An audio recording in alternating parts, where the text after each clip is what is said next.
Assalamualaikum warahmatullahi wabarakatuh. Bismillahirrahmanirrahim. Alhamdulillahirabbil alamin wassalatu wassalamu ala asyrafil anbiya'i wal mursalin wa ala alihi wa sahbihi ajma'in.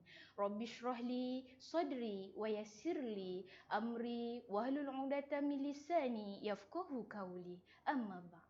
Alhamdulillah, bersyukur kita kehadrat ilahi kerana dengan limpah dan kurnianya dapatlah kita bersama-sama pada hari ini dalam perkongsian bersama dengan saya Puan Nur Hayati binti Muhammad Nur, Kaunselor Kolej Pengajian Islam Johor Marsah. Okay, pada hari ini tajuk yang saya akan bawakan adalah mahasiswa dan cabaran komunikasi. Sidang hadirin yang dirahmati Allah sekalian, bila kita dengar, bila kita tahu mahasiswa, siapakah dia mahasiswa? Hadirin sekalian, mahasiswa ini adalah pelajar yang mana terletaknya ataupun berada di universiti ataupun di institusi. Mahasiswa ini adalah gabungan yang mana maha membawa maksud kepada besar ataupun penting. Dan manakala siswa adalah orang yang menuntut ilmu. Sidang hadirin sekalian, mereka ini adalah golongan yang sangat memainkan peranan yang penting dalam mencorak sistem pentadbiran sesebuah negara. Alhamdulillah, bila kita renung kembali, sebagai mahasiswa, adakah mereka terlibat dengan cabaran? Terlalu banyak. Bila kita dengar cabaran ini adalah sebagai satu tentangan ataupun halangan. Manakala komunikasi adalah satu perhubungan secara langsung ataupun tidak langsung yang melibatkan percakapan, perbincangan ataupun pertukaran pendapat, dan secara tak langsung sebenarnya komunikasi ini adalah satu alat yang mana mahasiswa ataupun mereka yang disampaikan maklumat untuk mendapatkan maklumat dan juga untuk disampaikan maklumat. Secara tidak langsung kita semua jelas mahasiswa tidak lari daripada cabaran komunikasi pada hari ini. Sidang hadirin yang dirahmati Allah sekalian, pada hari ini saya akan membawakan cabaran komunikasi yang sering didapati oleh mahasiswa. Yang pertamanya adalah cabaran keyakinan diri. Bagaimana keyakinan diri ini perlu dibentuk dalam diri seseorang mahasiswa. Keyakinan diri ini bergantung juga kepada kestabilan emosi seseorang mahasiswa, yang mana keyakinan diri ini bila berlakunya kebimbangan ataupun kekhawatiran dalam diri mahasiswa, maka komunikasi yang baik ataupun komunikasi yang sihat tidak akan terhasil. Sidang hadirin yang dirahmati Allah sekalian, bagaimana kebimbangan ataupun kekhawatiran ini boleh dibendung dalam diri mahasiswa pada hari ini? Apa yang terjadi? Lingkungan zaman pada hari ini, para graduan yang ada di luar susah mendapat peluang pekerjaan di luar sana. Lebih-lebih lagi melibatkan kaum wanita. Apa yang saya ingin bawakan bahawa kekhawatiran ataupun kebimbangan yang berlaku di kalangan mahasiswa pada hari ini dalam berkomunikasi sangat-sangat tinggi.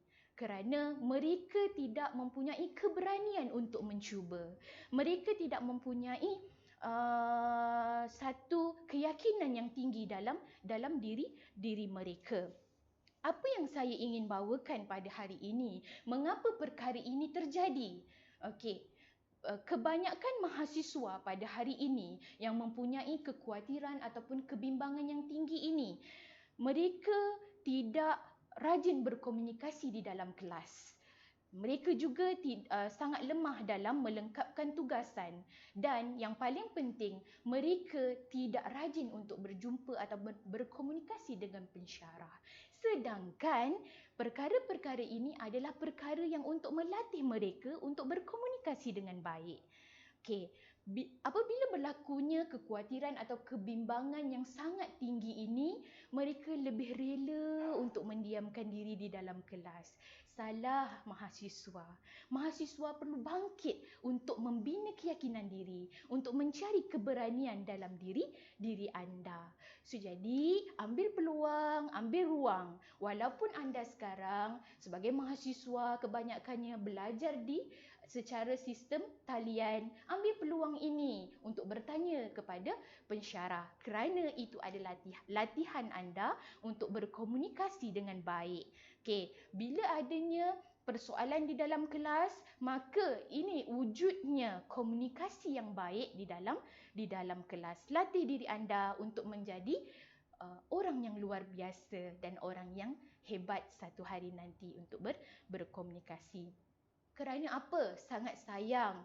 Kadang-kadang for flat, kadang-kadang CGPA kita dah mencapai tahap yang maksima, tetapi kita tidak mampu untuk berkomunikasi dengan baik. Tetapi kita tiada ilmu yang untuk membantu diri kita menjadi kehadapan ataupun lain daripada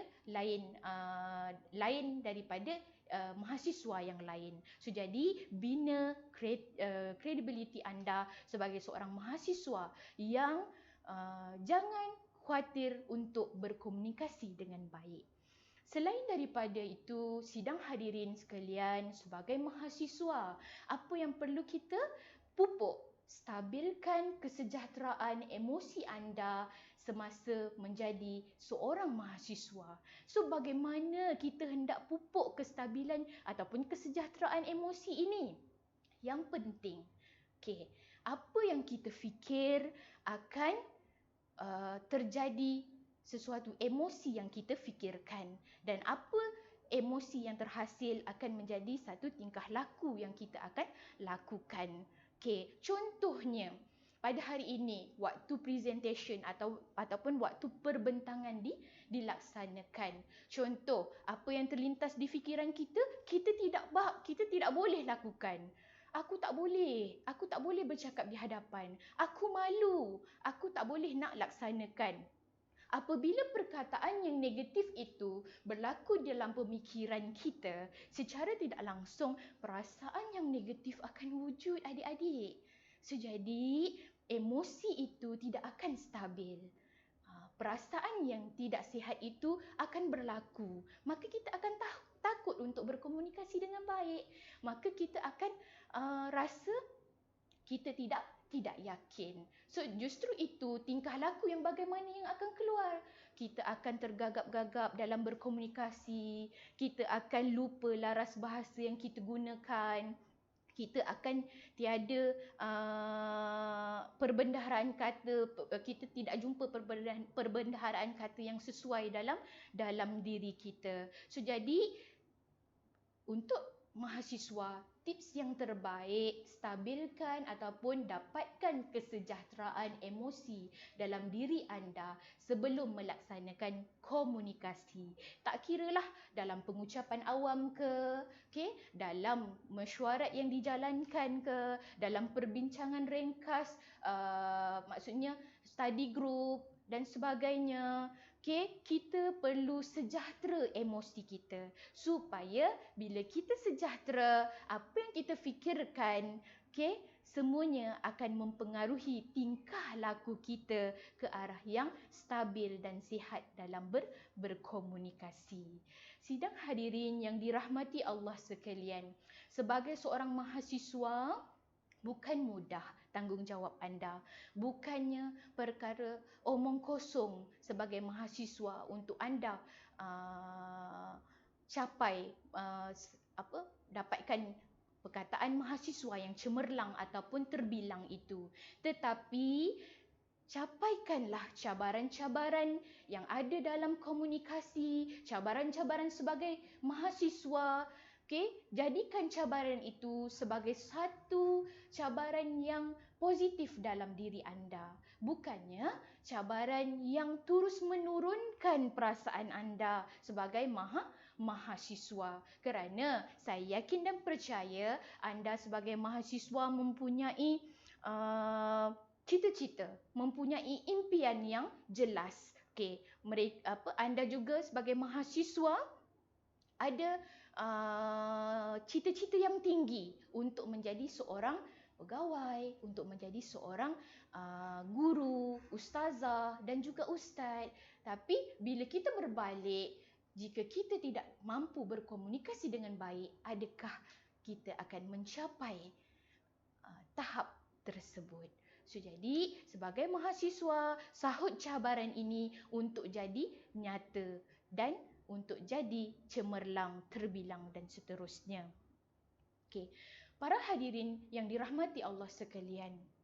Okey, selain daripada itu, sebagai mahasiswa, okey, halangan ataupun cabaran dalam komunikasi ini, rajin-rajinlah membaca. Okey, bila kita rajin membaca, insya-Allah perbendaharaan kata dalam diri kita akan jadi lebih luas. Okey, kosakata dalam diri kita akan jadi lebih banyak. Okey, jadi pada hari ini bila kita rajin-rajin membaca, insya-Allah komunikasi kita juga akan jadi lebih panjang untuk kita berkomunikasi dengan baik. Selain daripada itu, belajar budaya orang lain supaya bila kita di sektor ataupun bila kita dalam bidang budaya orang lain, kita mampu berkomunikasi untuk mencapai budaya orang lain. Okey, yang penting keyakinan diri anda itu perlu dipupuk dan sentiasa dipupuk. Okey, jadilah mahasiswa yang sentiasa berani mencuba dan terus mencuba. Okey, kerana keberanian mencuba akan melahirkan keyakinan yang tinggi. Jangan jadi wanita ataupun mahasiswi terutamanya ni, kena buka minda anda, kena buka pemikiran anda. Okey, kerana pada waktu hari ini mahasiswi terutamanya sangat rendah berpeluang untuk mendapat peluang pekerjaan yang lebih baik. Kerana faktor apa? Faktor komunikasi itu. Anda tidak mampu untuk melahirkan ataupun menzahirkan komunikasi yang baik dalam diri anda. So, jadilah mahasiswa ataupun mahasiswi yang terbaik dalam diri anda. Sebenarnya bukannya setakat tanggungjawab anda sebagai mahasiswa dan mahasiswi. Kerana apabila anda di ruang ataupun di ruang pekerjaan, okey, perkara ini akan membantu diri anda untuk ke hadapan, untuk dikenali, untuk disegani. Bukan untuk disegani, terus disegani, tetapi bila kita ada komunikasi yang baik, orang nak belajar dengan kita. Okey, orang nak ambil peluang yang terbaik daripada apa yang kita ada. So, jadi jadilah insan ataupun orang yang mempunyai cita-cita yang tinggi, okey, mahasiswa yang terus mencapai ataupun menggarap cabaran komunikasi pada hari ini. Saya rasa itu saja daripada saya, Puan Nurhayati binti Muhammad Nur. Mungkin selepas ini kita akan berkongsi lagi ilmu yang lebih banyak lagi. Jadilah mahasiswa yang cemerlang, terbilang dan terus mengambil cabaran komunikasi dengan baik. Assalamualaikum warahmatullahi wabarakatuh.